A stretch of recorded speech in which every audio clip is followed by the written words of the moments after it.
Right. அஸ்ஸலாமு அலைக்கும். Good evening. Okay, நான் பேசுறது கிளியரா கேக்குது எல்லாருக்கும்?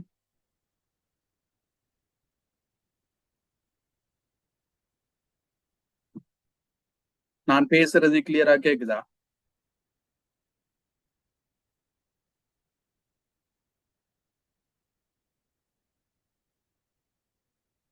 ரைட். ஓகே, இப்ப ஸ்டார்ட் பண்ணுவோம். உங்களுக்கு யூனிட் 16 உங்களோட விவசாய பொருளியல். ஓகே, இந்த விவசாய பொருளியலை பொறுத்த வரைக்கும் ஃபைனல் எக்ஸாம்ல உங்களுக்கு அதிகமான வினாக்கள் வரும். எம்சிக்யூ, ஸ்ட்ரக்சர், எஸ்ஏ 3 பகுதிகளிலையும் இந்த யூனிட்ல இருந்தவங்களுக்கு கேள்வி இருக்கு. சரியா? ரைட். இந்த யூனிட்டை பொறுத்த வரைக்கும் மற்ற யூனிட்கள் மாதிரி ஒரு பாடமாக்குற ஒரு யூனிட் அது இருக்காது. இதுல நம்ம எக்கனாமிக்ஸ் சம்பந்தமான நிறைய விஷயங்களை பார்க்க போறோம். ஆனா இப்ப எக்கனாமிக்ஸ் எடுக்கிறவங்களா இருந்தா நீங்க உங்களுக்கு இது பேசிக்கான விஷயமா தானே இருக்கும், உங்களுக்கு ஈஸியா வழங்கும். சரியா? ஒரு சில விஷயங்கள் மட்டும்தான் இதுல நம்ம பார்க்க போறது. அதே மாதிரி இதுல மெட்ஸ் ரிலேட்டடான நிறைய விஷயங்கள் வரும். சரியா? ஆனா இது தேற்றம் சம்பந்தமாக, நிறுவுதல் சம்பந்தமாக அப்படி எல்லாம் இல்லை. சாதாரண கணித அறிவு தெரிஞ்சா போதும். அதே மாதிரி கிராஃப், அப்ப அது சின்ன சின்ன விஷயங்கள் தான். அப்ப அதெல்லாம் நம்ம பார்ப்போம். சரியா? ரைட். இந்த யூனிட்ல பிள்ளைகள் 5 முக்கியமான பகுதிகள் இருக்கு. சரியா? 5 முக்கியமான பகுதிகள் இருக்கு. ஒன்று கேள்வி, டிமாண்ட் என்னன்னு சொல்லி எல்லாம் பார்ப்போம்.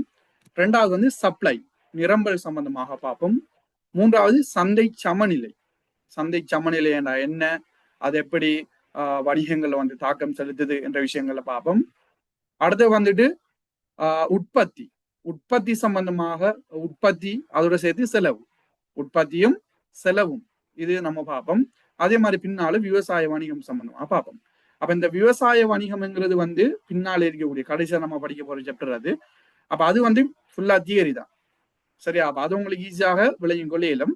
அதுக்கு முன்னுக்கு இருக்கக்கூடிய 4 பகுதிகளும் தியரியோட சேர்த்து மத்த கணித அறிவு மெட்ஸ் தான் சில விஷயங்கள் வரும். கிராஃப் அப்படின்னு சொல்லி வரும். சரியானே? ரைட். அப்ப இவ்வளவுதான் இதுல இருக்கக்கூடிய முக்கியமான விஷயங்கள். கேள்வி, நிரம்பல், சந்தை சமநிலை, உற்பத்தியும் செலவும், அதே மாதிரி விவசாய வணிகம். ரைட். அதே மாதிரி இந்த யூனிட்ல நம்ம இந்த வணிகம் சம்பந்தமாக படிப்போம். எக்கனாமிக்ஸ் இது என்ன பொருளியல். இதுல விவசாய ரீதியான வணிக நடவடிக்கைகள் சம்பந்தமாக தான் பார்ப்போம். விவசாய ரீதியான வணிக நடவடிக்கைகள் சம்பந்தமாக தான் இதுல நம்ம பார்க்க போறோம். சரியா? ரைட். அப்ப அந்த அடிப்படையில நம்ம ஸ்டார்ட் பண்ணுவோம். இந்த யூனிட்ல சொல்லிட்டேன், கடும் கவனமாக படிக்கணும். இந்த யூனிட்டை விளங்கி படிக்கணும். பாடமாக்குற ஒரு இது இல்லை, விளங்கி படிக்கணும். சரியா? கண்ணால மடியால பாடமாக்கி எல்லாம் போட்டு எழுத இயலாது வீடு. சரியோ? அப்ப படிச்சாதான் உங்களுக்கு வீடு எழுத இயலுமாக இருக்கும். சரியோ? அதனால மிச்சம் ஈஸியான ஒரு யூனிட் தான் அது. மிச்சம் ஈஸியான யூனிட் தான், பயப்பட வேண்டிய அவசியம் ஒன்றும் இல்லை. ரைட். ஓகே, இப்ப நம்ம இதுல ஃபர்ஸ்ட் பகுதியை நம்ம பார்ப்போம். மொத்த தேசிய உற்பத்தி என்றா என்ன, யாருக்கு தெரியும்?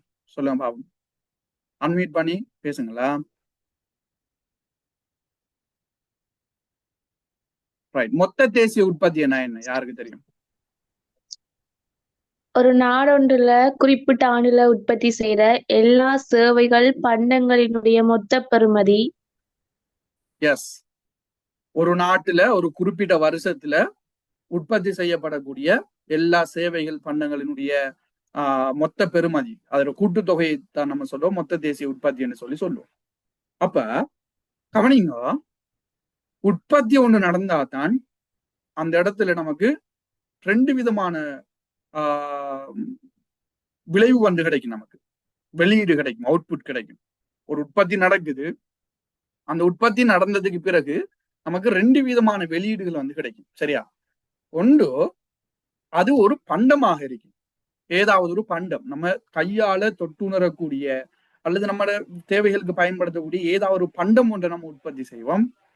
அப்படி இல்லைன்னு சொன்னா அது ஒரு சேவையாக இருக்கும். அது ஒரு சேவையாக இருக்கும். அப்ப அந்த சேவையை நம்ம கையால தொட்டு பார்த்து உணர முடியாது. சரியோ? அப்ப பண்டங்கள், சேவைகள் இது ரெண்டும் தான் விவசாய உற்பத்தியில் இருந்து கிடைக்கக்கூடிய விளைச்சலாக நம்ம சொல்லுவோம், விளைவாக நம்ம சொல்லுவோம், விளைவாக அவுட்புட்டாக வெளியீடாக நம்ம சொல்லுவோம். சரியோ? ஆகவே இப்ப உதாரணத்துக்கு நம்ம ஒரு ஷர்ட் தைக்க போறோம் வைங்களேன், ஒரு ஷர்ட் ஒன்று நம்ம தைக்க போறோம். இப்ப ஷர்ட் தைக்கிறதுக்கு நமக்கு என்னென்ன தேவை? என்னென்ன தேவை? ஷர்ட் துணி, ஓகே, நூல், நூல் தேவை, மெஷின் தேவை, மெஷின் தேவை, பட்டன், பட்டன் தேவை,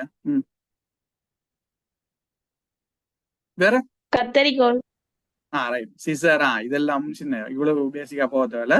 முக்கியமானதை சொல்லும். நமக்கு துணி வேணும், ஏன்னா அதே மாதிரி பட்டன் வேணும், டெய்லர் வேணும், மெஷின் வேணும், இப்படி நிறைய விஷயங்கள் இருக்கு. அப்ப இதெல்லாம் நமக்கு இருந்தா தான் நம்ம அந்த துணி என்ன செய்வோம், ஒரு ஷர்ட்டாக மாத்துவோம். ஆகவே இங்க கவனிங்க, ஸ்டார்ட்ல வந்து நமக்கு ஒரு ஷர்ட் தைக்க போறோம். ஸ்டார்ட்ல வந்து நமக்கு ஒரு சில குறிப்பிட்ட பொருட்கள் தேவைப்படுச்சுன்னா, என்ன துணி, டெய்லர், அதே மாதிரி பட்டன், இப்படி முக்கியமான சில பொருட்கள் வந்து நமக்கு தேவைப்பட்டுச்சு. இப்ப இந்த பொருட்கள் எல்லாம் பயன்படுத்தி நம்ம என்ன செய்வோம், அது தப்பம், அந்த துணியை நம்ம தப்பம் தைச்சு கடைசியாக நமக்கு கிடைக்கக்கூடியது என்ன? கடைசியா நமக்கு என்ன கிடைக்கும்? கடைசியா கிடைக்கக்கூடியது என்ன? ஷர்ட் கிடைக்கும். கடைசியா நமக்கு கிடைக்க போறது என்ன? ஷர்ட். சோ இப்ப கவனிங்க, சிம்பிளா விளையும். இதை விளையினா சரி, இதை விளையினா பின்னாடி இந்த தியரி விஷயம் எல்லாம் ஈஸியா இருக்கும் உங்களுக்கு. இப்ப நம்ம பார்த்தோம் ஷர்ட் உற்பத்தி செஞ்சோம் தானே. இந்த ஷர்ட்டை உற்பத்தி செஞ்சதுக்கு நம்ம என்னென்ன பொருட்களை பயன்படுத்தினோமோ அதை நம்ம சொல்லுவோம் உள்ளீடு என்று சொல்லுவோம். அதை நம்ம சொல்றது உள்ளீடு. ஒரு ஷர்ட்டை உற்பத்தி செய்யறதுக்கு நம்ம பயன்படுத்தினோம் தானே பொருட்கள், துணி, மத்த பொருட்கள், இதெல்லாம் நம்ம உள்ளீடுன்னு சொல்லுவோம். இந்த ஷர்ட்டை பயன்படுத்துறதுக்கு நம்ம பயன்படுத்தின உள்ளீடுகள். அதே மாதிரி இப்ப இந்த உள்ளீடு எல்லாம் வச்சு, இந்த துணி அதெல்லாம் வச்சு நம்ம என்ன செஞ்சோம், ஷர்ட்டை உற்பத்தி செஞ்சோம். அப்ப இந்த உள்ளீடுகளை நம்ம ஷர்ட்டாக மாற்று இந்த செயற்பாடு இருக்குல்ல, இந்த செயற்பாட்டுக்கு பேர் தான் உற்பத்தி. இந்த செயற்பாட்டுக்கு பேர் தான் உற்பத்தி. உற்பத்தி செயன்முறைன்னு சொல்லுவோம். உற்பத்தி செயன்முறை. ஏதாவது ஒரு உற்பத்தி செயன்முறையை பயன்படுத்தி தான் நம்ம உள்ளீடுகளை வச்சு ஏதாவது ஒரு உற்பத்தி செயன்முறையை நம்ம பயன்படுத்தி கடைசியாக நம்ம என்ன செய்யறோம், ஒரு ஷர்ட்டை நம்ம உற்பத்தி செய்யறோம். அப்ப நம்ம இறுதியாக கிடைக்கக்கூடிய இந்த ஷர்ட் இருக்குதானே, இந்த ஷர்ட்டுக்கு நம்ம சொல்லுவோம் வெளியீடு என்று சொல்லுவோம். இந்த ஷர்ட்டுக்கு நம்ம சொல்றது பேர் வெளியீடு, அவுட்புட்னு சொல்றது என்ன. அல்லது சொல்லுவோம் உற்பத்தி என்று சொல்லுவோம். இந்த பேரெல்லாம் ஞாபகத்தை வச்சுக்கணும். பின்னால நம்ம உள்ளீட்டு வெளியீட்டு தொடர்பு, உள்ளீட்டு தொடர்பு எல்லாம் பார்ப்போம். வெளியீட்டு தொடர்புன்னு சொல்லலாம். அப்ப அந்த டைம் உங்களுக்கு இது வந்து தெரிஞ்சிருக்கணும். அந்த டைம்ல இது தெரியலைன்னா உங்களுக்கு குழப்புற மாதிரி இருக்கும். சரியா? ஒரு சில கேள்விகள்ல உள்ளீட்டு தொடர்புன்னு தருவான், ஒரு சில கேள்வியில காரணி தொடர்புன்னு தருவான். இப்படி புது சொல்லலாம் பயன்படுத்துவான். அப்ப அந்த சொற்களை கொஞ்சம் ஞாபகத்தை வச்சுக்கொள்ளுவோம். அப்ப நம்ம சொல்லக்குள்ளே விளங்கிக் கொள்ளுவோம். சரியா? அப்ப நம்ம என்ன செய்யறோம், ஒரு ஷர்ட்டை நம்ம உற்பத்தி செய்யணும். அப்ப அந்த ஷர்ட்டை உற்பத்தி செய்யறதுக்கு நமக்கு என்னென்ன தேவையோ அதெல்லாம் நம்ம உள்ளீடு என்று சொல்லுவோம். அதுல நம்ம சொல்ல உள்ளீடு அல்லது உற்பத்தி காரணி என்றும் சொல்லுவோம். என்ன சொல்லுவோம்? உள்ளீடு அல்லது உற்பத்தி காரணி. சொல்ற விளங்குதா? சிம்பிளா ஞாபகம் வச்சுக்கொள்ளும். விளங்குது சொன்னது? உள்ளீடு அல்லது உற்பத்தி காரணி. இப்ப இந்த உள்ளீடுகள் எல்லாம் நம்ம என்ன செய்யறோம், ஏதாவது ஒரு உற்பத்தி செயல்முறைக்கு உட்படுத்துறோம். உற்பத்தி செயல்முறைக்கு உட்படுத்தி கடைசியாக நமக்கு ஒரு ஷர்ட் கிடைக்குது தானே, அந்த ஷர்ட் வந்து வெளியீடு, அது ஒரு அவுட்புட். அல்லது அது ஒரு உற்பத்தி, வெளியீடுன்னு சொல்லுவோம் அல்லது உற்பத்தி என்று சொல்லுவோம். விளங்கிட்டாது? விளங்கிட்டா? ரைட். அப்ப உள்ளீடு என்ன? உள்ளீடு என்ன? உற்பத்திக்காக பயன்படுத்தப்படுற காரணிகள். எஸ், ஏதாவது ஒரு பொருளை நம்ம உற்பத்தி செய்யறதுக்கு நமக்கு என்னென்ன தேவையோ, ஏதாவது ஒரு பொருளை நம்ம உற்பத்தி செய்யறதுக்கு நமக்கு என்னென்ன தேவையோ அது நம்ம உள்ளீடுன்னு சொல்லுவோம். வெளியீடு என்ன? வெளியீடு என்ன? வெளியீடு என்ன? உற்பத்தி. ரைட், உற்பத்தி. அந்த வெளியீட்டுக்கு ஒரு வரைவிலக்கணம் நம்ம சொல்ல போனோம்னு சொன்னா எப்படி சொல்லலாம்? இப்ப நம்ம படிச்சதை வச்சு உற்பத்தி மூலம் கிடைக்கின்ற ஒரு பொருள். எப்படி? உற்பத்தி காரணிகளை கொண்டு முடிவு பொருளா வர்றது. ரைட், இப்படி சொல்லலாம். உற்பத்தி காரணிகள் அல்லது உள்ளீடுகளை ஏதாவது ஒரு உற்பத்தி செயல்முறைக்கு உட்படுத்தினதுக்கு பிறகு நமக்கு கிடைக்கக்கூடிய வெளியீடு என்று சொல்லாமா இல்லையா? சொல்லாமா இல்லையா? விளங்குதா? ஆம் சார். இப்ப நம்ம பாடமாக்கினா இப்ப இடத்துல நம்ம பாடமாக்கினா குந்தி இல்ல கொண்டு சார். உள்ளீடு வெளியீடு உற்பத்தி காணி பாடமாக்கணுமா? இல்ல சார். இல்ல. சாதாரண ஷேட் ஒரு ஷேர்ட்டை வச்சு என்ன செய்யணும், இந்த முக்கியமான விஷயம் எல்லாம் விளங்கிட்டோம். அப்ப இது இவ்வளவுதான் இதுல இந்த யூனிட் நம்ம இப்படி தான் படிக்க போறோம். சரி, அந்த குந்தி கொண்டு பாடமாக்கிக்கொண்டு வரைப்பெல்லாம் பாடமாக்கிக்கொண்டு அதெல்லாம் தேவையில்லை. நிகழ்ச்சி எல்லாம் வரும் பின்னால. நிகழ்ச்சி நிறைய பேருக்கு தெரியாது. நிகழ்ச்சி கஷ்டம் நடிச்சிட்டு நிறைய பேர் என்னடா கிராஃபும் அதுவும் இதுவும் எப்படி கண்டுபிடிக்கணும் யோசிச்சிட்டு மிச்சம் ஈஸி. சரியா, அந்த நிகழ்ச்சி எல்லாம் ஈஸியா வரைவு பார்த்த உடனே சடார்னு சொல்லலாம் இது என்ன நிகழ்ச்சின்னு சொல்லி. சரியா, ரைட். அதெல்லாம் பின்னால் நான் உங்களுக்கு சொல்லி தரேன் டெக்னிக் எல்லாம். ஓகே. ஆகவே உள்ளீடுகளை நம்ம என்ன செய்யறோம், உற்பத்தி செயல்முறைக்கு உட்படுத்தி வெளியீடுகளாக நம்ம மாத்துறோம். ரைட். இப்ப இந்த விஷயங்கள்ல இந்த விஷயங்களை பத்தி தான் நம்ம அடுத்த பகுதியில் வந்து பார்க்க போறோம் பிள்ளைகள். சரியா, இப்ப விவசாய ரீதியாக எடுக்கணும். இப்ப நம்ம ஷேர்ட்டை வச்சு காய்ச்சோம். ஷேர்ட்ன்றது வணிக ரீதியாக நம்ம சாதாரணமா எல்லா இடத்தையும் நம்ம பயன்படுத்தக்கூடியது. நம்மளோட பாடம் விவசாய விஞ்ஞானம் என்ற படியால நம்ம இந்த விவசாய துறையில அல்லது விவசாயத்துல பயன்படுத்தக்கூடிய உள்ளீடுகள் என்ன சொல்லுவோம் பாப்போம். விவசாயத்துறையில விவசாயத்துல பயன்படுத்தப்படக்கூடிய உள்ளீடுகள் ஒரு 3 சொல்லுவோம் பாப்போம். நீங்க இத உள்ளீடுன்னு சொல்லி ஃபெஸ்டியூன்ல படிச்சிருப்பீங்க. ஆனா அந்த டைம் உங்களுக்கு அந்த அறிவு இருக்க மாட்டோம். உள்ளீடு என்ன, இப்படி என்ன ஒரு உற்பத்தி செய்யறதுக்காக நம்ம பயன்படுத்தக்கூடிய ஆரம்பத்துல பயன்படுத்தக்கூடிய உற்பத்திக்கான அல்லது மூலப்பொருட்கள் தான் உள்ளீடுன்னு சொல்றேன் உங்களுக்கு தெரிய மாட்டோம். ஆனா நீங்க ஃபெஸ்டியூன்ல படிச்சிருப்பீங்க. ஒரு பாயிண்ட்ஸா நீங்க பாடமாக்கி வச்சிருப்பீங்க. பசலைகள், பயிர் வித்து, இயந்திர தொழிற்பாடுகள், பீடைக்கருவிகள், ரசாயன பசலைகள். ரைட். அந்த டைம்ல நீங்க விளங்கியா படிச்ச உள்ளீடு என்னன்னு விளங்கியா படிச்ச இல்லைனா? ஆனா நம்ம இந்த டைம் இப்ப உள்ளீடு படிக்கிற டைம் உங்களுக்கு நீங்க படிச்சா அப்ப சரியா பிள்ளையா? ஃபெஸ்டியூன்ல நீங்க படிச்சுக்கிற சரியா பிள்ளையா? அப்ப சொல்லுங்க, சரியா பிள்ளையா? இப்ப இந்த பசலை, பீடை நாசினி, அதே மாதிரி உபகரணங்கள், நடுகை பொருட்கள் இதெல்லாம் விவசாய ரீதியான உள்ளீடு தானே? ஓ இல்லையா? ஆம் சார். நம்ம ஏன் அது விவசாய ரீதியான உள்ளீடு என்று சொல்றோம்? விளங்கிட்டா? ஆம் சார், விளங்கிட்டு. ஏன் சொல்லுங்க பாப்பம். ஏன் அதை நம்ம விவசாய ரீதியான உள்ளீடுன்னு சொல்றோம் பாப்பம்? இதுக்கு விட சொன்னா இப்ப நம்ம படிச்சு விளங்கிட்டோம். விவசாய உற்பத்தி ஒன்றை பெற்றுக்கொள்றதுக்கு அந்த உள்ளீடுகள் தேவைப்படும். Very good. ஒரு உற்பத்தி ஒண்ணு நமக்கு தேவை. இப்ப விளைச்சல் ஒண்ணு தேவை. இப்ப நம்ம இப்ப படிச்ச உதாரணம் ஷர்ட் ஒன்று தேவை. அப்ப ஷர்ட்டை தைக்கிறதுக்கு என்ன வேணும், அது உள்ளீடுன்னு சொல்லணும். அதே மாதிரி இப்ப உதாரணத்துக்கு நெல், அரிசி அல்லது ஏதாவது ஒரு உற்பத்தி ஒரு விளைச்சல் ஒன்று நமக்கு தேவை. அந்த விளைச்சலை பெறதுக்கு நமக்கு என்னென்ன தேவையோ அதுல நம்ம உள்ளீடுன்னு சொல்லுவோம். அப்ப அந்த அடிப்படையில் யோசிச்சு பார்த்தா நம்ம பார்த்த பசலை, ரசாயன பீடை நாசினி, அங்க பயன்படுத்தக்கூடிய உபகரணங்கள், மத்த எல்லாம் வந்து உள்ளீடுகள். நீர் இதெல்லாம் உள்ளீடுகள் என்ற கேட்டகரியில வரும். விளங்கிட்டா? ரைட். சிம்பிளான விஷயம். அப்ப இதைத்தான் நீங்க ஃபெஸ்டிவல் என்ன செஞ்சிருப்பீர்கள், உள்ளீடுகளை வழங்கக்கூடிய நிறுவனம். இப்படிலாம் படிச்சுக்கிறீங்களா இல்லையா? விவசாய உள்ளீடுகள் வழங்கக்கூடிய நிறுவனம். இப்படிலாம் படிச்சுக்கிறீங்களா ஃபெஸ்டிவல்ல? அப்ப அந்த உள்ளீடு என்ன, பயிற்சிகைக்கு தேவையான அந்த பசலையோ மத்த அந்த உள்ளீடுகளை வழங்கக்கூடிய நிறுவனம் தானே அதெல்லாம். சரியா, ரைட். அப்ப நீங்க ஃபெஸ்டிவல்ல கொஞ்சம் பார்த்துக்கொள்ளுங்க. ஃபெஸ்டிவல்ல இந்த வருடம் நீங்க அந்த விவசாய நிறுவனங்களை கொஞ்சம் பார்த்துக்கொள்ளுங்க. அரசு நிறுவனங்கள், விவசாயத்துறைக்கு பங்களிப்பு செய்யக்கூடிய அரசு நிறுவனங்கள் அதெல்லாம் கொஞ்சம் பார்த்துக்கொள்ளுங்க. இந்த முறை ஃபைனல் எக்ஸாம் வரலாம். சரியா, உங்களுக்கு பேப்பர் கிளாஸ் போய்கொண்டிருக்கு. நீங்க தேவைண்டா பேப்பர் கிளாஸ் ஜாயின் ஆகிக்கொள்ள இயலும்.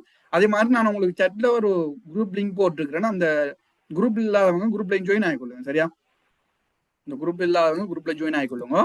அதே மாதிரி பேப்பர் கிளாஸ் போய்கொண்டிருக்கு. ஸோ நீங்க பேப்பர் கிளாஸையும் ஜாயின் ஆகிக்கொள்ள இயலும். சரியானே, ரைட். அதே மாதிரி ஒவ்வொரு யூனிட் வைஸா ரிவிஷன் செஞ்சிருக்கிறோம் நாங்க ஏற்கனவே. அதுக்குரிய ரெக்கார்டிங்ஸ் இருக்குது. நீங்க தெளிவில்லாத யூனிட்டுக்குரிய இதுல வாங்கி படிச்சு கொள்ள இயலும். சரியோ, ரைட். ஓகே.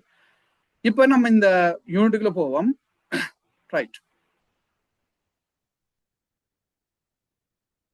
இப்ப பாருங்க, இதுல முதலாவது அவர் சொல்றார் விவசாய பொருளியல். அப்ப இதெல்லாம் சின்ன சின்ன விஷயங்கள் பாருங்க. நம்ம இங்க விவசாய பொருளியல் விவசாயியை தானே படிக்க போறோம். அதனால பொருளியலுக்கு அவங்க வரைவிலக்கணம் இங்க சொல்றாங்க. பொருளியலுக்கு ஒவ்வொரு இடத்தையும் வந்து வரைவிலக்கணங்கள் மாறும். அவை நம்ம இங்க நம்மட சிலபஸை பொறுத்த வரைக்கும் இதுதான் வரைவிலக்கணம். சரியா, என்ன பயிர்ச்செய்கை, கால்நடை வளர்ப்பு. அப்ப இது ரெண்டும் தான் இலங்கையில பிரதானமாக மேற்கொள்ளப்படுது. பயிர்ச்செய்கையும் கால்நடை விலங்கு வளர்ப்பும். என்ன, அப்ப இந்த 2 பிரிவுகளை அடிப்படையாக கொண்டு மனிதன் எல்லையற்ற உறுப்புகளை பூர்த்தி செய்யத்தக்கவற்றை உற்பத்தி செய்வதற்கான வரையறைப்பட்ட வளங்களை பயன்படுத்தும்.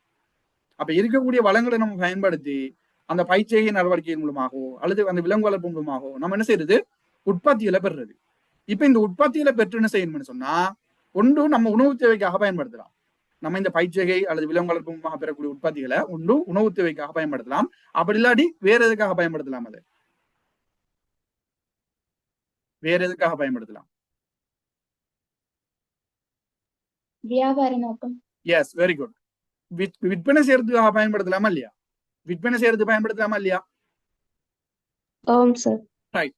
இந்த ஒரு ஒரு பொருளை ஒரு ஒரு ஒரு தாவரத்தை நம்ம சரியாக முளைக்க செஞ்சு அதுல இருந்து சரியான முறையில விளைச்சலை பெற்று அதை எப்படி நம்ம விற்கிற, இவ்வளவுதான் இந்த நம்மளோட இந்த ஃபுல் பாடத்திட்டமே. அதனால நீங்க ஸ்டார்ட்ல இருந்து நீங்க படிச்ச யூனிட்ல கொஞ்சம் நோட் பண்ணி பாருங்க. ஒவ்வொரு யூனிட்டா வித்து முளைத்தெல்லாம் படிச்சிருப்பியல். அதுக்கு பிறகு என்ன, பசலை பயன்பாடு, பசலைகள் சம்பந்தமாக. அதுக்கு பிறகு வந்து அறுவடைக்கு பிந்தைய தொழில்நுட்பம், நம்ம விளைச்சல் கிடைச்சது பிறகு எப்படி நம்ம கொண்டு போறது சரியான முறையில. இப்ப கடைசியா நம்ம பாக்குறது என்ன, கொண்டு போன விளைச்சலை எப்படி நம்ம விற்பனை செய்யறது என்ற விஷயத்தை தான் இங்க பார்க்க போறோம். சரியா? ஆகவே என்ன சொல்ல வாரேன்னு சொன்னா, ஒன்று வந்து நம்ம விற்பனை அந்த உற்பத்தி செய்யக்கூடிய பொருட்களை ஒன்று நம்ம உணவுக்காக பயன்படுத்தலாம் அல்லது நம்ம விற்பனை செய்யலாம். அப்ப உணவுக்காக பயன்படுத்துற ஆட்கள் மிச்சம் குறையதான். நிறைய பேர் கூட காசை இன்வெஸ்ட் பண்ணி என்ன பயிற்சிகை, விலங்கு வளர்ப்பு, பெரிய பெரிய ஃபார்ம் எல்லாம் செய்யறது சுயதேவையை பூர்த்தி செய்யறதுக்கா? சுயதேவையை பூர்த்தி செய்யறதுக்கா? இல்ல சார். இல்ல, அது ஒரு பிசினஸ். என்ன, அவங்க வந்து அதன் மூலமாக இலாபம் ஈட்டுறது யோசிக்கிறாங்க. அப்ப அப்படி இலாபம் ஈட்டக்கூடிய ஒருத்தராக இருந்தால் அவர் என்னென்ன விஷயங்களை செய்யணும், வளங்கள் அவர் எப்படி சரியா பயன்படுத்தணும், எப்படி அவர் அந்த உற்பத்தி செயற்பாட்டை சரியா செய்யறது, எப்படி மார்க்கெட்ல கொண்டு விற்கிறது. இப்ப மார்க்கெட்ல பாருங்க பாப்போம், நிறைய பொருட்களுக்கு வந்து மார்க்கெட்ல என்ன இப்ப நிறைய கடைகள் இருக்கும். உதாரணத்துக்கு சொல்லுங்க, இப்ப உடுப்பு கடை, டெக்ஸ்டைல்ஸ்ன்னு சொன்னா நிறைய டெக்ஸ்டைல்ஸ் இருக்கு. சரியா? அதே மாதிரி மரக்கறி கடைன்னு சொன்னா மரக்கறி கடை நிறைய இருக்கும். நிறைய ஷூ கடைகள் இருக்கும். இப்படி பல்வேறு விதமான கடைகள் வந்து மார்க்கெட்ல இருக்கும்.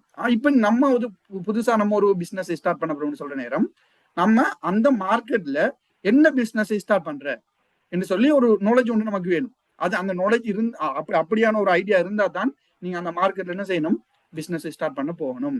எந்த ஒரு ஐடியாவும் இல்லாம 10 பேர் என்ன டெக்ஸ்டைல்ஸ் வச்சுக்கிறான்னு சொல்லி நீங்களும் 11வது டெக்ஸ்டைல்ஸ் வச்சிங்கன்னு சொன்னா உங்களுக்கு அந்த இடத்துல உச்ச லாபம் ஈட்ட இயலுமா இருக்குமா? இல்ல சார். இல்ல. ஏன்னா சோ அப்ப மார்க்கெட்டை பற்றி நம்ம இனங்காணணும்.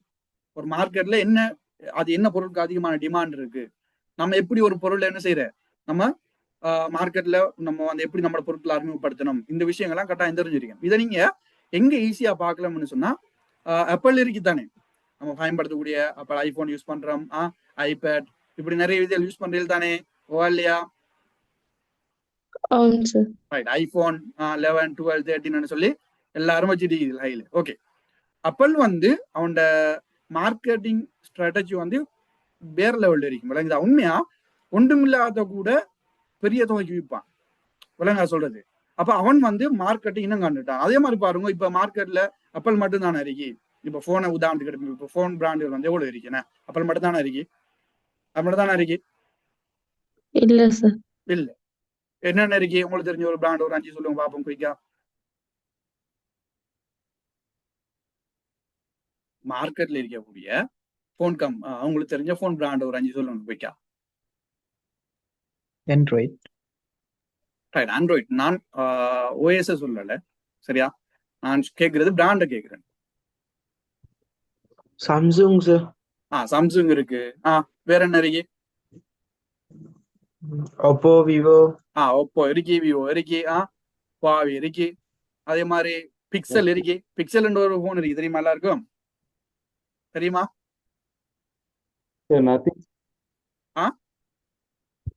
Nothing. Yes, nothing.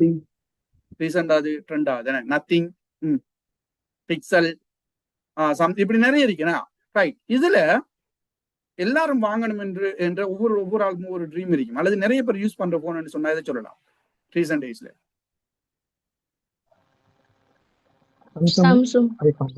சாம்சங்கா அப்பல்ல? சாம்சங்கா அப்பல்ல? IPhone. Samsung இல்லையா? ரைட். ரெண்டையும் நம்ம எடுக்கணும். ரைட். ஆப்பிளுக்கும் போட்டி கூட, சாம்சங்குக்கும் போட்டி கூட. ரெண்டும் மார்க்கெட்ல வந்து உச்ச இடத்துல இருக்கிறாங்க, உச்ச பொசிஷன்ல இருக்கிற. இப்ப இந்த பொசிஷனை என்ன சொல்றது, இப்ப ஒரு டைம்ல ஆப்பிள் முன்னுக்கு இருக்கும், ஒரு டைம்ல சாம்சங், இப்படி மாறி மாறி ரெண்டும் தான் என்ன செய்யுது, அந்த போட்டி போட்டு கொண்டிருக்கு. மத்த பிராண்ட் நீங்க சொன்ன இந்த ஒப்போ மத்த பிராண்ட் எல்லாம் அது கிட்ட வருதா? சாம்சங் அல்லது ஐபோன் அளவுக்கு வந்து அது ஈக்குவலாக போட்டி போடுதா மார்க்கெட்ல? இல்ல சார். இல்ல. நம்ம பயன்படுத்துற நம்ம இப்ப நம்ம வாங்க நினைக்கிற சாம்சங்கோ அல்லது ஐபோனை விட பெஸ்டான போன் இல்லைன்னு செய்யலாம், மத்த பிராண்டுகிட்ட இருக்கலாம். ஆனா நம்ம அதை என்ன செய்யறல, வாங்குறல. என்ன காரணம்னு சொன்னா மார்க்கெட்ல சாம்சங்கும் அப்பளும் வந்து என்ன செஞ்சுட்டான், அதுக்கேற்ற மாதிரி மார்க்கெட்டை செட் பண்ணிட்டான். அதனாலதான் டிமாண்ட் கூட அந்த குறிப்பிட்ட பிராண்டுகளுக்கு. ஆனா அதை விட பெஸ்டான பிராண்டுகள் என்ன செய்யலாம், இருக்கலாம். ஆகவே இதை வந்து நம்ம சொல்ற மார்க்கெட்டிங்னு சொல்றேன். சரியா? இப்ப நம்மளோட பொருட்களை நம்ம மற்றவர்கள்ட்ட கொண்டு விற்கிற நேரம் மார்க்கெட்டிங் சரியா செஞ்சா அதிக லாபம் கிடைக்கும். நம்மளோட பொருளுக்குன்னு சொல்லி மார்க்கெட்ல என்ன செய்யும், ஒரு டிமாண்ட் ஒன்று கிரியேட் ஆகும். சரியோ? அப்ப அதெல்லாம் பத்தி நம்ம பின்னால ஒன்றா பார்ப்போம். சரியா? ஓகே. ஆகவே இந்த விவசாய பொருள் இல்லைங்கிற விஷயம் வந்து இதான். பயிற்சிகை விலங்கு வளர்ப்பு மூலமாக பெறக்கூடிய உற்பத்திகளை நம்ம இருக்கக்கூடிய வளங்களை பயன்படுத்தி சரியா அந்த உற்பத்தியில பெற்று நம்ம என்ன செய்யறது, சரியான முறையில் அதை விற்பனை செஞ்சு லாபம் ஈட்டுறது. இந்த விவசாய பொருளை முக்கியத்துவம்னு சொல்ற நேரம் பாருங்க பார்ப்போம். வரையறுக்கப்பட்ட வளங்களை உபயோகித்து வரையறையற்ற மனித தேவைகளை நிறைவேற்ற நேர்ந்துள்ளமை. எஸ், மனிதண்ட தேவைங்கிறது நாளுக்கு நாள் வந்து என்ன செஞ்சுட்டு போகும், கூடிக்கொண்டு போகும். தேவை மாறாது, மனிதண்ட தேவை எப்பொழுதும் மாறாது. சரியா? நாளுக்கு நாள் வந்து கூடிக்கொண்டு போகும். அப்ப அதுக்கேற்ற மாதிரி இருக்கக்கூடிய ரிசோர்ஸை வச்சு என்ன செய்யறாங்க, புதிய புதிய உற்பத்திகளை கண்டுபிடிக்கிறாங்க. அதே மாதிரி விவசாயம் தற்காலத்து இலாபத்தை நோக்காக கொண்ட ஒரு வணிக முயற்சியாக மாறியுள்ளது. எஸ், இந்த பில்கேட்ஸ் நீங்க கேள்விப்பட்டிருப்பீங்க. பில்கேட்ஸை பத்தி தெரியுமா? கேள்விப்பட்டிருக்கீங்களா? ஆம் சார். யார் அவர்? உலக பணக்காரர். எஸ், டாப் 10 பணக்காரர் வரிசையில உலகத்துல கிட்டத்தட்ட எனக்கு தெரிஞ்சு நான் 3-4 வருடங்கள் நினைக்கிறேன் தொடர்ச்சியாக டாப் 10 வரிசையில முதலாவது இடத்துல இருந்தவர். அதுக்கு பேர் இப்ப வந்து எலான் மஸ்க் வந்துட்டார். ரைட். அப்ப கொஞ்சம் காலத்துக்கு முந்தைய அவர் தான் டாப் 10 பணக்காரர்கள் பட்டியலில் வந்து முதல் இடத்துல இருந்தார். இந்த மைக்ரோசாஃப்ட்ல சிஇஓவாக இருந்து அந்த கம்பெனி ஓன் பண்ணிக்கிறார். ஓகே. இப்ப அவர் என்ன செஞ்சிருக்கிறாருன்னு சொன்னா எக்ரிகல்ச்சர் ஃபீல்ட இன்வெஸ்ட் பண்ணியிருக்கிறார். இப்ப அதிகமாக உலகளாவிய ரீதியாக நிலங்களை வாங்கி அங்க எக்ரிகல்ச்சர் ஃபீல்ட்ல வந்து என்ன செஞ்சுக்கிறாருன்னா இன்வெஸ்ட் பண்ணியிருக்கிறார். ஏனென்றா உலகம் ஏஐ அது இதுன்னு சொல்லி எக்கச்சக்கமாக வளர்ச்சி அடைஞ்சு போற டைம் நமக்கு தெரியும், எல்லாருக்கும் சாப்பாடு தேவை, சாத்தவையும் கூட்டிக்கொண்டு போகுது. ஆகவே நம்ம ஏஐ அது இது போக்குவரத்து மத்த என்ன தொழில்நுட்பம் இதுல எல்லாத்தையும் நம்ம வளர்ச்சி அடைஞ்சாலும் உணவுங்கிறது பிரதானமான உண்டா இல்லையா? ஓவா இல்லையா? அதுக்கான கேள்வி இப்ப உலகத்துல கூட, அதுக்கான கேள்வி உலகத்துல அதிகமா இருக்கு. சரியா? நீங்களும் ஃபியூச்சர்ல உங்களுக்கு சரி பிசினஸ் ஸ்டார்ட் பண்ற ஐடியாக்கள் இருந்தா இது சார்ந்து ஏதாவது நீங்க என்ன செய்யலாம், ஸ்டார்ட் பண்ணலாம். குவாலிட்டியான உணவு உலகத்துல இப்ப மிக மிக பற்றாக்குறை. ஒரு டேஸ்டான உணவு, நல்ல சுகாதாரமான உணவு இப்படிங்கிறதெல்லாம் உலகத்துல மிச்சம் பற்றாக்குறையாக இருக்கு. அதுக்கான டிமாண்டில் வந்து அதிகம். நீங்களும் அது சார்ந்து என்ன செய்யலாம், ஏதாவது ஒரு பிசினஸ் செய்யலாம். விளங்குதா? அதிக அளவு லாபம் ஈட்டிக் கொள்ளக்கூடியதாக இருக்கும். நீண்ட கால ரீதியாக உங்களுக்கு லாபம் ஈட்டிக் கொள்ளக்கூடியதாக இருக்கும். விளங்குதானே? இப்ப உதாரணத்துக்கு இப்போ ஏஐ வந்ததால நிறைய தொழில் வாய்ப்புகள் அடிபட்டு. ஓவா இல்லையா?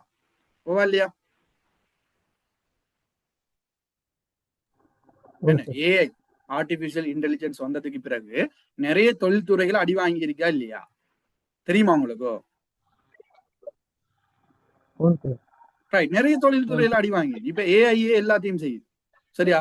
ஜப்பான் போன்ற நாடுகள்ல வந்து இப்ப செக்யூரிட்டி கூட தேவையில்லை, எல்லாத்துக்குமே ஏஐ பயன்படுத்தப்படுது. ஸோ அப்ப மனித வளம் அங்க குறையுதுன்னா. ஆனா இந்த எக்ரிகல்ச்சர் ஃபீல்ட்ல அப்படியான ஒரு நிலைமையில் வந்து வராது. சரியா? ரைட். நீங்க இது சார்ந்து ஏதாவது பிசினஸ் ஸ்டார்ட் பண்ற நேரம் அது நிலையாக நின்ற காலத்துக்குன்னு செய்யலாம், உங்களுக்கு சஸ்டைனா கொண்டு போய் ஏழுமா இருக்கும். சரியோ? ரைட். அடுத்த வந்து பாருங்க, உற்பத்திக்கு தேவையான வளங்கள் வரையறைப்பட்டதாக இருக்கிறது. அப்ப இந்த உற்பத்திக்கு தேவையான வளங்கள் நம்ம பின்னால பார்ப்போம், பின்னால பாக்குற டைம் உங்களுக்கு வழங்கும். வளங்கள் வந்து கொஞ்சம் தானே இருக்கு, ஆனா அதே மாதிரி வளங்கள் முடிவடையக்கூடிய தேவைக்கூடிய. சரியா? இப்ப ஒரு ரிசோர்ஸ் இருக்குன்னு சொன்னா அந்த ரிசோர்ஸை வந்து நம்ம கண்டினியூவாக என்ன செய்யலாது, பயன்படுத்த இயலாது. ஏன்னா ஃபியூச்சர் அது வந்து குறைஞ்சிடும். அப்படியான வளங்கள் அதிகமா இருக்கு. உதாரணத்துக்கு கனி எண்ணெய் நம்ம சொல்லுவோம். கனி எண்ணெய் ஒரு ஒரு என்ன இப்ப கனி எண்ணெய் வந்து அருகி வரக்கூடிய குறைந்து வரக்கூடிய ஒரு வளமா இருக்கா இல்லையா? ஓவா இல்லையா? அதுக்காகத்தான் இந்த இவி வெஹிக்கிள்ஸ் வந்து அதிகமாக இப்ப பயன்படுத்தப்படுது. ஏன்னா தெரியும்தான் எல்லாருக்கும், மின்சாரத்தால் இயங்கக்கூடிய வாகனங்கள் அதிக அளவு பயன்படுத்தப்படுது. இப்ப இலங்கையிலையும் கடன் ட்ரெண்டா போகுது இவி வெஹிக்கிள். முக்கியமான ஒரு பிராண்ட் ஒன்று இலங்கையில இறங்கி இருக்கு. தெரியுமா யாருக்கு? சரி, ஜெடயா. ஓகே. வேற பிவைடி என்று சொல்லி ஒரு பிராண்ட் ஒன்று இப்ப இலங்கையில் அதிகமா ட்ரெண்டா போகுது. தெரியுமா? பிவைடி வாகனங்கள், பில்ட் யுவர் ட்ரீம்ஸ் சொல்லுவோம். அத சைனா நிறுவனம் உண்டு சரியா. அப்ப அது வந்து இலங்கையில அதிகமாக இப்ப என்ன செய்யறாங்க, இந்த பிவைடி கார்களை வந்து இறக்குமதி செய்யறாங்க. அதே மாதிரி டெஸ்லா கேள்விப்பட்டிருக்கீங்களா? டெஸ்லா யாரு? டெஸ்லாட ஓனர் யார்? எலான் மஸ்கினுடைய டெஸ்லா. அது வந்து இப்ப இந்தியாவுக்கு வந்துட்டு சரியா. ஃபியூச்சர் என்ன செய்யலாம், நம்ம இலங்கைக்கும் வரலாம். ஆனா இலங்கைக்கு வரக்கூடிய வாய்ப்பு மிச்சம் குறைவுதான். அதுக்கு இன்னும் நிறைய காலங்கள் தேவைப்படும். இந்த சார்ஜிங் ஸ்டேஷன்ஸ் அப்படி நிறைய விஷயங்கள் இருக்காதுல்ல. ஓகே, அப்ப இதெல்லாம் வந்து பாத்தீங்கன்னா எலக்ட்ரிக் வெஹிக்கிள்ஸ் ஏன்னா மின்சாரத்தால் இயங்கக்கூடிய வாகனங்கள். அப்ப இதெல்லாம் வந்து பாருங்க, இப்ப இது என்னன்னு சொன்னா மாற்று உற்பத்திகள். ஏன் ஏற்கனவே கனிய எண்ணெய் பெட்ரோல்ல டீசல்ல இயங்கக்கூடிய வாகனங்கள் இப்ப குறைஞ்சிட்டு வருது. என்ன காரணம்னு சொன்னா கனிய எண்ணெய் உலகத்துல இருந்து குறைஞ்சிட்டு வருது. அப்ப கனி எண்ணெய் குறைஞ்சு வரதால ஃபியூச்சர்ல எப்படியும் ஒரு கட்டத்துல கனி எண்ணெய் முடியத்தான் போகுது. அது முடிஞ்சா அங்க கனி எண்ணெய் பயன்படுத்தின எல்லாரும் அடுத்த ரிசோர்ஸ் நோக்கி போகணுமா இல்லையா? அப்ப அதுக்கு தான் இப்ப என்ன செஞ்சிருக்கு, எலக்ட்ரிக் வெஹிக்கிள்ஸ் வந்து கடும் ட்ரெண்டா போகுது. நிறைய பேர் அதை எடுக்கிறதுக்கு ஆர்வம் காட்டுறாங்க.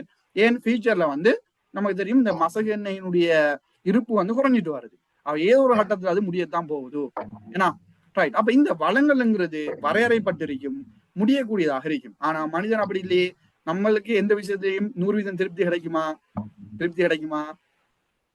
இல்ல சார். நமக்கு 1 லட்சம் சேலரின்னு சொன்ன மந்த்துக்கு 1 லட்சம் போதா, 2 லட்சம் வேணும்னு சொல்லுவோம். 10 லட்சம் சொன்னா 10 லட்சம் போதா, அது நமக்கு இன்னும் 20 லட்சம் வேணும்னு சொல்லி யோசிப்போம். அதான் மனிதன் சிந்தனை. ஏன்னா குர்ஆன்லயும் அப்படி சொல்லப்படுது. ஏன்னா மனிதன் இயல்பு பத்தி பேசப்படுது. Okay right. ஆகவே ரிசோர்ஸ் வந்து குறைஞ்சிட்டு இருக்குது. அப்ப அந்த ரிசோர்ஸை வந்து எப்படி நம்ம சரியான முறையில பயன்படுத்துறன்ற விஷயமும் இதுல வருது. ரைட். அப்ப இதை கொஞ்சம் நம்மள பாருங்க. அடுத்து இப்பதான் மிக முக்கியமான பகுதிக்குள்ள நம்ம வர போறோம். இந்த விவசாய உற்பத்திகளை நம்ம ஏற்கனவே சொன்ன மாதிரி பாருங்க, ஒன்று பண்டங்களாக நம்ம பிரிக்கலாம், அது தொட்டுணரக்கூடியதுன்னா சேவைகளாக பிரிக்கலாம். அப்ப பண்டங்களுக்கும் சேவைகளுக்கும் இடையில பிரதான வேறுபாடு என்னன்னு கேட்டான்னு சொன்னா என்ன சொல்லலாம் ஈஸியா? அப்படி கேள்வி உங்களுக்கு பெருசா வராது, சும்மா கேட்கிறேன். எது? பண்டங்களை தொட்டுணரலாம். Yes, very good. பண்டங்களை நம்ம தொட்டுணரலாம், சேவைகளை தொட்டுணர முடியாது. எஸ், இது மிக முக்கியமான ஒரு இதா நம்ம சொல்லலாம். ஏன்னா பண்டங்களை நம்ம தொட்டுணரலாம், சேவைகள் நம்ம தொட்டுணர முடியாது. அப்ப இந்த விவசாய உற்பத்திகளை நம்ம ஏற்கனவே படிச்சோம் தானே, உள்ளீடுகள் இருக்கு, உள்ளீடுகளை உற்பத்தி செயல்முறைக்கு உட்படுத்தி நம்ம உற்பத்தியை தயாரிக்கும். இந்த உற்பத்திங்கிறது நம்ம ஏற்கனவே பார்த்து தானே இங்க அடிச்சிட்டேன். ஓகே, உள்ளீடுகள் இருந்துச்சு, இந்த உள்ளீடுகளை உற்பத்தி செயல்முறைக்கு உட்படுத்தி நம்ம உற்பத்தியை தயாரிக்கும். இந்த உற்பத்தி ஒன்று பண்டமாக இருக்கலாம், அல்லது அந்த உற்பத்தி என்னவா இருக்கலாம் அது சேவை. வெரி குட், சேவையாக இருக்கலாம். ஒன்று அது பண்டமாக இருக்கும் அல்லது சேவையாக இருக்கும். அதுதான் நீங்க சொல்றாங்க. நான் அந்த ஓர்டரா விளங்கப்படுத்திட்டு வரேன், உங்களை குழப்பாம ஓர்டரா விளங்கப்படுத்திட்டு வரேன். அது விளங்குதா எல்லாருக்கும்? நான் சொல்லக்கூடிய விதத்துல அப்படி என்னோட சேர்ந்து அப்படி படிச்சு கொள்ளுவோம். சரியா? ரைட். பாருங்க, சொல்லுங்க சார். இந்த டியூட் போட்டிக்கிறீங்களா குரூப்ல? ரைட்.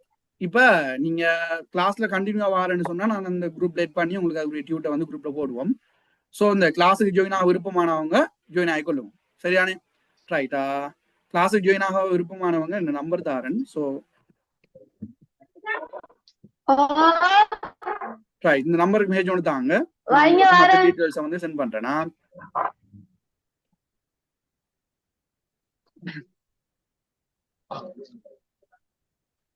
நீங்க பேசினா மைக்கில கொஞ்சம் மீட் பண்ணி வைங்க. சரியா? ரைட்.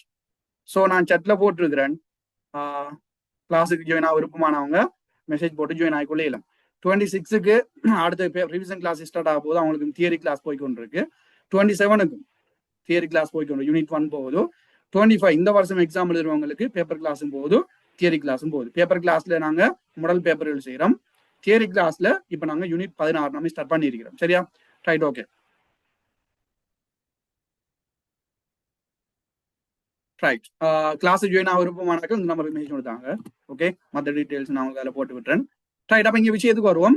இந்த உற்பத்தி செயல்முறையில பயன்படுத்தக்கூடிய எந்த ஒரு காரணியும் உற்பத்தி காரணியாக கொள்ளப்படும். அப்ப நம்ம இப்ப படிச்சோம் தானே, உற்பத்தி செயல்முறையில் நம்ம உள்ளீடுகளை தான் உற்பத்தி செயல்முறைக்கு உட்படுத்தி வெளியிடா மாத்திரம். அப்ப இந்த உற்பத்தி செயல்முறையில பயன்படுத்தக்கூடிய எந்த ஒரு காரணியும் நம்ம உற்பத்தி காரணியாக சொல்லுவோம். இந்த உற்பத்தி காரணிங்கிறது என்னண்டா குழம்ப தேவையில்ல. இப்ப நம்ம உள்ளீடு படிச்சோமே, அதான் சொல்றான். விளங்குதோ? ரைட். இப்ப நம்ம இந்த உற்பத்தி அதே மாதிரி வெளியீடு நம்ம எப்படி இப்ப ஷர்ட்டை உற்பத்தி என்ன ஒரு ஷர்ட்டுக்கான துணியெல்லாம் எடுத்து உற்பத்தி செயல்முறைக்கு உட்படுத்தி ஷர்ட்டை நம்ம சரியா தைச்சு ஷர்ட்டை கடைசியாக என்ன நம்ம அவுட்புட்டை பெற்றோம்னா அதுக்கு முந்தி நம்ம உள்ளீடு பயன்படுத்துறோம் தானே. இந்த உள்ளீடுகளை பத்தி கொஞ்சம் பார்த்துட்டு வரும். இந்த உள்ளீடு எப்படி இருக்கும், என்ன மாதிரியான உள்ளீடுகள் இங்கே இருக்கு என்னதை பத்தி பார்த்து வரும். அப்படி ஓர்டரா படிப்போம். என்னோட சேர்த்து ஓர்டரா படிச்சு கொள்ளுங்க, ஈஸியா இருக்கும். சரியா? ரைட். இப்ப இந்த உற்பத்திக்காரன் உள்ளீடுக்கு தானே, உள்ளீடுகளை பத்தி கொஞ்சம் பார்த்துட்டு வருவோமா?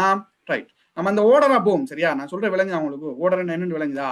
இப்ப நம்ம ஷர்ட்டை மட்டும் உங்களுக்கு இந்த விவசாய பொருள் என்னன்னா நம்ம ஷர்ட் ஒன்று இப்ப உற்பத்தி செஞ்சோம் தானே, இந்த ஷர்ட் தானோட கண்ணுக்கு முடிஞ்சா அவதி வரணும்.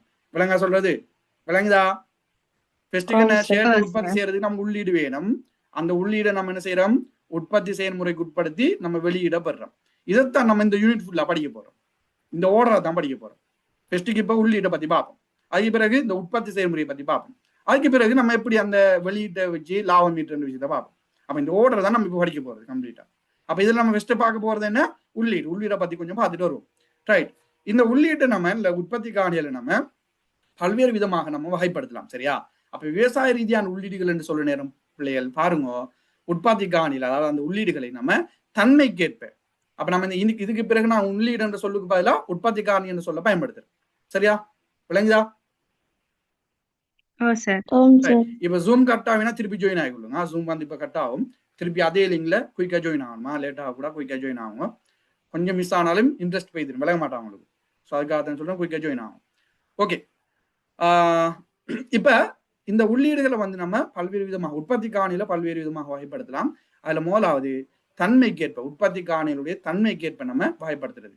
இந்த உற்பத்தி காரணிகளுடைய தன்மைக்கேற்ப நம்ம உற்பத்தி காரணிகளை 4 வகையாக பிரிக்கலாம். உற்பத்தி காரணியுடைய தன்மைக்கேற்ப நம்ம இந்த உற்பத்தி காரணிகளை 4 வகையாக பிரிக்கலாம். ரைட். அதுல முதலாவது உற்பத்தி காரணி எழுதிக்கொள்ளும். டியூட் இருக்கிறார்கள், டியூட்ல எழுதுங்க. நிறைய பேர் டியூட் இருக்கும். கிளாஸ் ஜாயின் ஆகாம டியூட்ல கிளிக்கிறீங்க தானே, நீங்க ஏதாவது ஒரு ரஃப் ஷீட்ல நோட் பண்ணிக்கணும். ஏதாவது ரஃப்ல நோட் பண்ணுங்க. பிறகு நீங்க கிளாஸ் ஜாயின் ஆகிற நேரம் நான் டியூட் தருவேன்.